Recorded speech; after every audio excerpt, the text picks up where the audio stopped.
kehebohan yang menyebar. Pagi itu, suasana desa yang biasanya tenang berubah menjadi gemuruh. Orang-orang berbisik satu sama lain, menyebarkan kabar tentang bayi yang lahir tanpa menangis, namun justru berbicara dengan suara yang jelas. Dalam waktu singkat, rumah Siti dan Hasan dikerumuni oleh warga desa yang ingin melihat sendiri keajaiban ini. Beberapa membawa anak-anak mereka, sementara yang lain hanya berani mengintip dari kejauhan. "Apakah benar bayi itu bisa berbicara?" bisik seorang ibu kepada tetangganya. "Aku tidak tahu, tapi Mak Romlah dan Hasan sendiri yang mendengar." "Ini bukan lelucon," jawabnya dengan nada serius. Tak lama kemudian, para tetua desa mengadakan pertemuan darurat. Mereka berkumpul di rumah Pak Rahman, kepala desa yang dihormati, untuk membahas kejadian ini.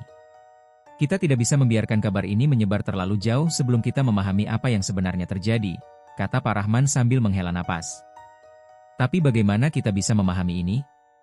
Seumur hidupku, aku belum pernah mendengar kejadian seperti ini terjadi di desa kita," timpal seorang tetua lain. "Mungkin kita perlu mencari pandangan dari seseorang yang lebih mengerti hal-hal seperti ini," usul Pak Umar, seorang lelaki tua yang dikenal sebagai orang bijak di desa. Setelah diskusi panjang, mereka memutuskan untuk memanggil seorang ulama dari desa sebelah, Kiai Mahfudz, yang dikenal memiliki pemahaman mendalam tentang ilmu agama dan fenomena gaib. Ketika Kiai Mahfudz tiba, ia langsung dibawa ke rumah Siti. Dengan hati-hati, ia mendekati bayi itu yang sedang terbaring dengan mata terbuka lebar. Ia membaca doa dalam hati sebelum bertanya, "Siapa kamu, wahai anak kecil?" Bayi itu menatapnya dalam-dalam sebelum mengucapkan kata-kata yang membuat seluruh ruangan terdiam. "Aku datang dengan pesan, dan aku membawa peringatan." Dua-dua, bayi itu mulai berbicara lebih banyak. Suasana dalam rumah berubah menjadi tegang. Beberapa orang bergidik, sementara yang lain berbisik di telinga masing-masing. Hasan menggenggam tangan Siti, mencoba memahami apa yang sedang terjadi. "Pesan apa yang kau bawa?" tanya Kiai Mahfudz dengan suara bergetar. Bayi itu tersenyum sebelum berkata, "Akan ada perubahan besar dalam dunia ini, tetapi hanya sedikit yang akan memahami." Perkataan itu langsung membuat warga semakin gelisah. "Bagaimana mungkin bayi yang baru lahir bisa berbicara tentang masa depan? Perubahan besar seperti apa?" tanya seorang warga. "Ujian akan datang. Mereka yang memiliki hati yang jernih akan melihat, dan mereka yang buta hatinya akan tersesat," jawab bayi itu dengan suara yang tenang namun dalam. Suasana semakin kacau saat bayi itu mulai menyebut nama-nama orang yang telah meninggal di desa itu. Nama-nama yang tidak mungkin ia ketahui. Mak Romlah bahkan sampai terduduk lemas ketika bayi itu menyebut nama suaminya yang telah meninggal 5 tahun lalu. "Ini tidak mungkin. Bagaimana mungkin bayi ini tahu?" gumamnya dengan wajah pucat. Sebagian warga mulai menangis, menganggap ini sebagai pertanda buruk. Namun, beberapa lainnya justru semakin khusyuk dalam doa, meyakini bahwa ini adalah tanda dari Tuhan. Misteri yang terungkap. Penyelidikan lebih dalam. Rizal duduk di meja observatorium, menatap layar komputer yang menampilkan gelombang frekuensi radio. Di sampingnya, Dr. Naila dengan serius menganalisis data yang baru mereka peroleh. "Lihat ini," kata Dr. Naila, menunjuk ke layar. "Gelombang ini bukan sinyal acak." Di layar, pola gelombang tampak berulang dalam interval tertentu. Rizal mengerutkan kening. "Apa maksudnya?" Dr. Naila mengambil napas dalam-dalam. "Ini seperti kode. Seolah-olah sesuatu, atau seseorang, sedang mencoba berkomunikasi dengan kita." Rizal merasa merinding. "Tapi siapa? Dan kenapa sekarang?" Dr. Naila membuka beberapa dokumen lama yang telah ia kumpulkan sejak insiden ini terjadi. "Saya menemukan catatan dari tahun 1924, katanya. "Ada insiden serupa di daerah lain, tapi semua data menghilang begitu saja." Rizal membaca dokumen itu dengan cermat. "Jadi ini bukan pertama kalinya?" Dr. Naila menggeleng. "Tidak. Dan jika kita benar, pola ini muncul setiap 100 tahun sekali." Di layar komputer, pola sinyal semakin jelas. Suara samar mulai terdengar, frekuensi rendah seperti bisikan yang berulang-ulang. "Jangan ulangi kesalahan. Waktu kalian hampir habis." Rizal menatap Dr. Naila dengan mata membelalak. Itu, suara yang didengar warga di mimpi mereka. Mereka berpandangan, sadar bahwa mereka baru saja membuka kotak Pandora yang lebih besar dari yang mereka bayangkan. Konspirasi yang lebih dalam. Rizal tak bisa diam. Ia merasa ada sesuatu yang disembunyikan. Dengan bantuan seorang kontak rahasia, ia berhasil mendapatkan akses ke arsip pemerintah yang telah lama ditutup. Di antara dokumen yang ia temukan, ada satu yang menarik perhatiannya. Proyek Langit Biru, Rahasia Nasional. Ia membaca cepat dokumen tersebut. Tertulis bahwa sejak tahun 1800-an, pemerintah telah mengetahui keberadaan anomali langit seperti ini. Penelitian dilakukan secara diam-diam. Sebuah nama muncul di laporan, Dr. Adrian Sastro, seorang ilmuwan yang pernah terlibat dalam proyek ini sebelum tiba-tiba menghilang pada tahun 1980-an. Rizal mencari lebih dalam. Setelah beberapa jam menggali, ia menemukan bahwa seorang mantan pegawai pemerintah, Pak Mahendra, bersedia berbicara dengannya. Malam itu, mereka bertemu di sebuah gudang tua di pinggiran kota.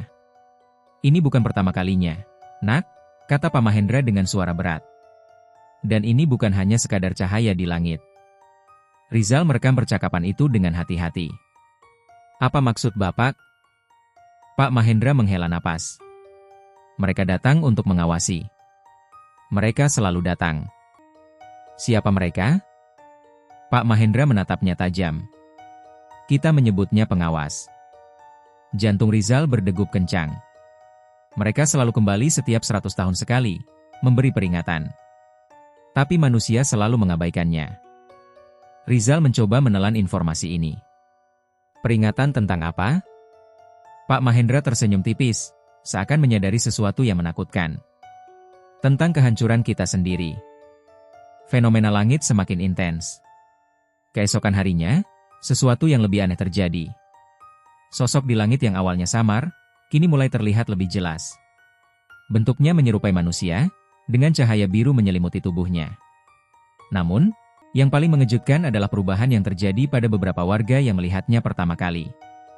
Dani, remaja yang sebelumnya menceritakan mimpinya kepada Rizal, kini mengaku bisa memahami bahasa asing yang tak pernah ia pelajari sebelumnya. Saya bisa mengerti sesuatu yang tidak pernah saya dengar sebelumnya, katanya dengan mata kosong. Seorang wanita tua bernama Busari, yang biasanya hanya berbicara bahasa daerah, tiba-tiba bisa berbicara bahasa lain dengan lancar. Lebih mengejutkan lagi, beberapa warga mengalami peningkatan kecerdasan yang drastis. Seorang petani yang biasa bekerja di sawah kini bisa menyusun persamaan fisika tingkat lanjut.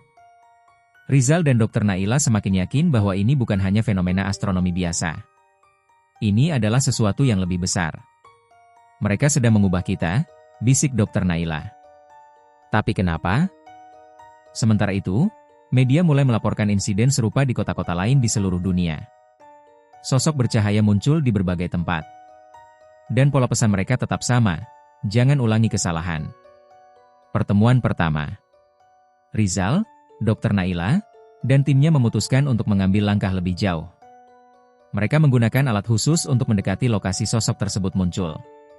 Dengan bantuan perangkat elektromagnetik yang telah dimodifikasi, mereka berhasil mendekati sosok bercahaya di langit. Saat mereka semakin dekat, udara di sekitar mereka menjadi lebih dingin. Tubuh mereka mulai terasa lebih ringan, seolah ada medan gravitasi yang berubah. Lalu, tanpa peringatan, suara terdengar di kepala mereka. Akhir semakin dekat. Pilihan ada di tangan kalian. Rizal merasa tubuhnya lemas. Ia melihat ke samping dan melihat Dr. Naila memegang kepalanya. Wajahnya penuh ketakutan. Mereka berbicara langsung ke pikiran kita, bisik Dr. Naila. Sosok itu kemudian mengangkat tangannya. Cahaya biru menyelimuti tubuh Rizal dan timnya. Dalam sekejap, mereka tidak lagi berada di tanah. Mereka melayang di udara, dikelilingi oleh pemandangan yang tak bisa dijelaskan dengan logika manusia. Lalu, sosok itu berbicara lagi. Manusia selalu diberikan pilihan. Kali ini, keputusan ada di tangan kalian.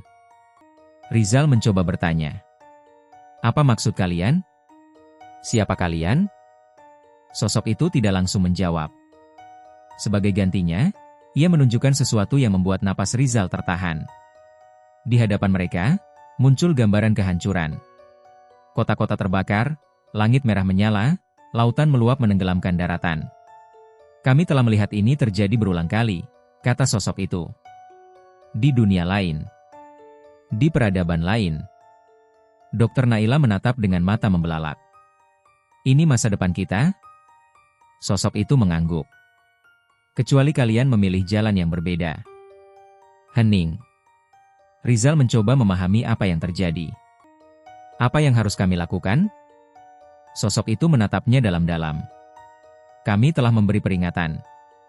Sisanya ada di tangan kalian. Dalam sekejap, mereka kembali ke tanah. Sosok bercahaya itu menghilang.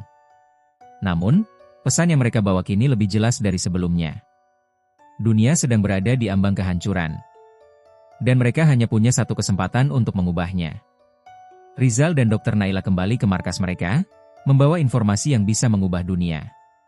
Namun, sebelum mereka sempat menyebarkan berita ini, sebuah panggilan telepon datang. Suara di ujung telepon berkata dengan nada dingin, "Jangan sebarkan informasi ini. Anda tidak tahu siapa yang sedang mengawasi." Konflik akhir dan pilihan yang sulit, singkat. Rizal dan Dr. Naila menghadapi dilema besar, mengungkap kebenaran kepada dunia atau membiarkannya tetap tersembunyi demi menghindari kekacauan. Sementara itu, sosok bercahaya mulai menghilang satu persatu, meninggalkan jejak cahaya terakhir di langit. Pemerintah bergerak cepat untuk mengendalikan media, menutup semua informasi tentang keberadaan entitas ini. Namun, tepat sebelum sosok itu lenyap, sebuah pesan terakhir muncul di layar Dr. Naila. Waktunya hampir habis. Pilihan ada di tangan kalian.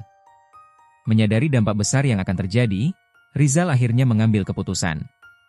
Dengan bantuan seorang hacker, ia membocorkan semua data yang membuktikan bahwa peringatan itu nyata dan bahwa dunia berada di ambang kehancuran. Saat berita mulai menyebar, perubahan aneh terjadi. Beberapa warga yang telah melihat sosok itu mengalami evolusi misterius. Kecerdasan meningkat, tubuh lebih kuat, dan anak-anak mulai menggambar simbol yang sama di seluruh dunia. Dr. Naila menatap langit kosong. Ini bukan sekadar peringatan. Ini adalah awal dari sesuatu yang lebih besar.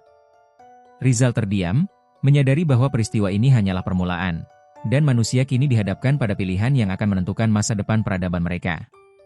Intan biru kecil akhir terbuka. Apakah manusia akan mendengarkan, atau mengulang kesalahan yang sama?